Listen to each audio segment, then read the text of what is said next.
Friends, রোজ করার মতো হাজির হয়ে গেলাম নতুন ভিডিও নিয়ে। আশা করি সবাই ভালো আছো, আমিও ভালো আছি। তো আজকে আমি শেয়ার করতে চলেছি তন্দুরি চিকেন। এর জন্য আমি চিকেন লেগ পিস নিয়েছি 5টা, ধুয়ে আমি মাঝখান দিয়ে কেচে নিয়েছি। এখন আমি একটা মিশ্রণ বানাবো। এই মিশ্রণে কি কি ইউজ করব এটা একটু ধৈর্য ধরে দেখে নাও। ভিডিওটা স্কিপ না করে সম্পূর্ণ ভিডিওটা দেখতে থাকো, আশা করি তোমাদের একটু হলেও কাজে লাগবে।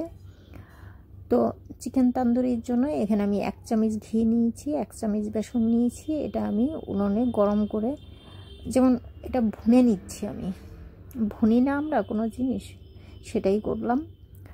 তো এখানে কি কি অ্যাড করব ভালো করে একটু দেখো। এখানে আমি 2 চামচের মতো, এই 50 গ্রাম হবে, 50 গ্রামের মতো টক দই। দইটা আমি ছেঁকে নিয়েছি, এখন ভালো মতো করে ফিটে নিচ্ছি। আমি মিক্সড করে দিলাম ভালো করে বেসন আর ঘিয়ের সঙ্গে। এখন কিছু পাউডার মশলা দিব। এখানে আমি লাল লঙ্কা পাউডার ইউজ করব 1.5 চামচ। লাল লঙ্কা পাউডার দেওয়ার পরে ভালো মতো করে মিশিয়ে দিলাম। মিশানোটা ভালো করে করতে হবে, নইলে দলা পেকে থাকবে। দলা পেকে থাকলে চিকেনের গায়ে ভেতরে ঢুকবে না মশলাগুলো। 1 চামচ আমি ধনে পাউডার নিলাম, 1/2 চামচ জিরে পাউডার, এটাও ভালো মতো করে মিশিয়ে দিচ্ছি।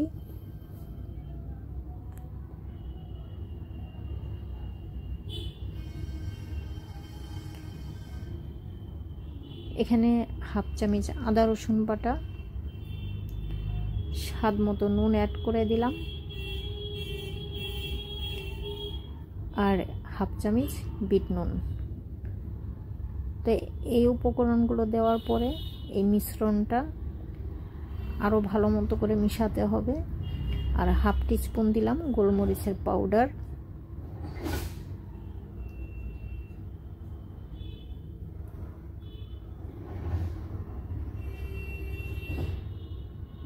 অনেক ভালো করে মিশিয়ে দিচ্ছি।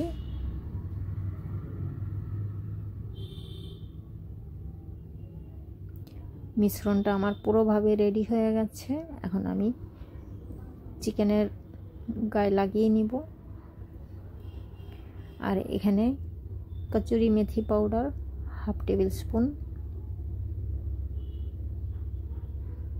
এটা খুব ভালো মতো করে মিশ্রণের সঙ্গে মিশিয়ে দিলাম। পুরোভাবে রেডি হয়ে গেল। এখন আমি মশলাগুলো লেগ পিসগুলোর সঙ্গে ভালো মতো করে ভেতরে উপরে চারপাশে লাগিয়ে নিতে হবে, যাতে ভেতর পর্যন্ত ফ্লেভার ঢোকে।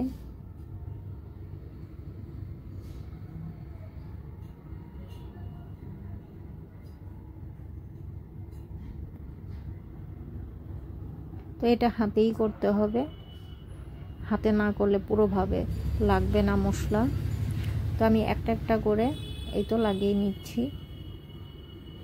একটা একটা করে লাগালে ভালোভাবে লেগে যাবে মশলা। সবগুলো আমার লাগানো হয়ে গেছে। আমি আধা ঘন্টার জন্য রেস্টে রাখবো।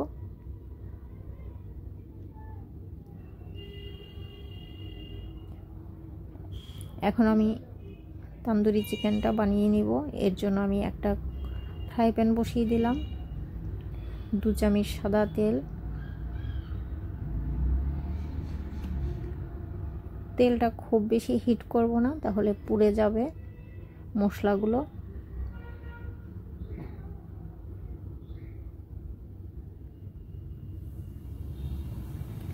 এক পাশ হয়ে গেলে উল্টো করে দিতে হবে, একটা একটা করে।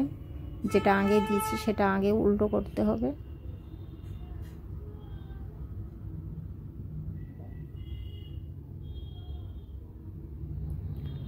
দু পাশ হয়ে গেছে, আমি আবারও উল্টো করে দিব। দু পাশ হয়ে যাওয়ার পরে সাইডগুলো কাঁচা যাতে না থাকে, এই জন্য আমি একটু ধরে ধরে এটা খাড়া করে দেব, যাতে সাইডগুলো ভালোভাবে হয়। এই যে এইভাবে খাড়া করে দিতে হবে। অল্প তেলে চিকেন রোস্ট করলে, চিকেন রোস্ট বা তন্দুরি চিকেন যেটাই বলো না কেন, ভালো করেই ফ্রাই করতে হবে। আর এটা কম তেলে ফ্রাই করতে গেলে এইভাবে সাইডগুলো কাঁচা থেকে যায়, আর সেগুলো এরকম চামচ দিয়ে ধরে খাড়া করে দিতে হয়।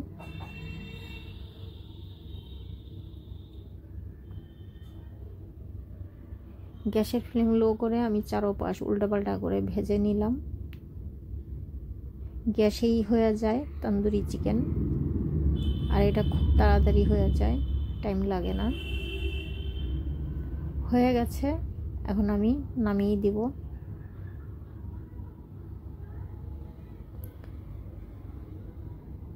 তো এটা কাঠের কয়লা আছে, কাঠের কয়লার স্মোক দেব আমি। এটা দিলে একটা তান্দুরি ফিল আসবে খাওয়ার সময়।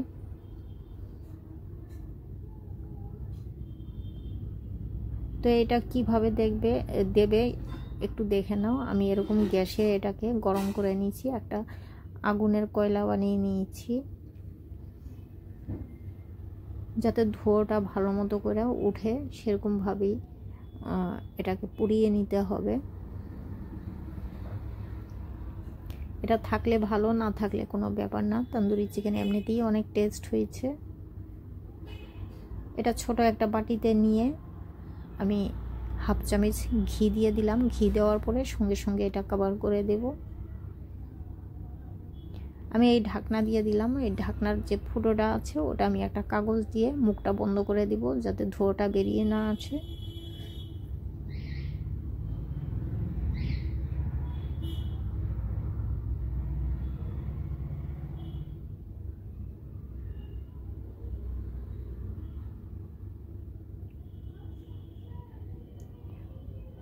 তো এটা আমি আরও একবার, ধোঁয়াটা কমে গেছিলো, আরও একবার আগুনের মতো বানিয়ে আমি আরও হাফ চামচ ঘি অ্যাড করে দিয়েছিলাম, যাতে স্মোকটা ভালো মতো করে পাওয়া যায়। এই তো হয়ে গেছে তন্দুরি চিকেন। আর এটার ফ্লেভার খুব ভালো পেয়েছি, খুব মজাদার হয়েছে।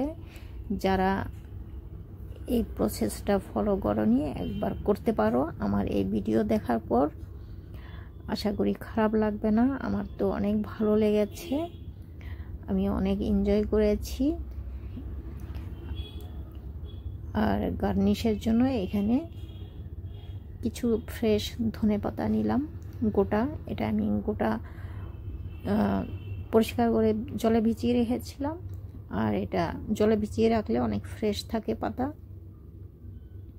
আর সাইডে আমি শসা আর পেঁয়াজ দিয়ে দিচ্ছি।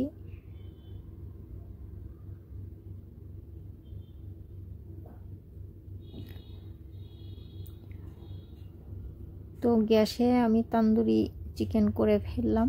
আমার এই তন্দুরি চিকেনের রেসিপি কেমন লেগেছে তোমরা কমেন্ট করতে একদম ভুলবে না। আমি তোমার কমেন্টের অপেক্ষায় থাকব। আর তোমরা যদি ভালো ভালো কমেন্টস করো, উৎসাহ আরও বেড়ে যায়। তোমরা প্লিজ কমেন্টস লাইক করবে। আর সাবস্ক্রাইব করার কথা যেন বলতে না হয়। জানো একটা ভিডিও বানাতে দিন রাত এক করে দিতে হয়, খুব খাটনি হয়। একটা ভিডিওর পিছনে অনেকটা সময় দিতে হয়। তোমরা যারা ভিডিও বানাও তোমরা জানো। তো প্লিজ আমার এই ভিডিও যারা দেখবে সাবস্ক্রাইব করতে একদমই ভুলবে না, এটা আমার ছোট একটা রিকোয়েস্ট। আর কমেন্টস ওই যে বললাম কেমন লেগেছে সেটা অবশ্যই করে জানাবে। তো আজকের মতো এখানেই, আবার দেখা হবে নতুন রেসিপি নিয়ে। ভালো থেকো, সুস্থ থেকো। আর আমার এই ভিডিও এখন তোমরা এনজয় করছো আমি জানি, তো প্লিজ সাবস্ক্রাইবটা করে দিও আর কমেন্টসে জানাবে কেমন হয়েছে।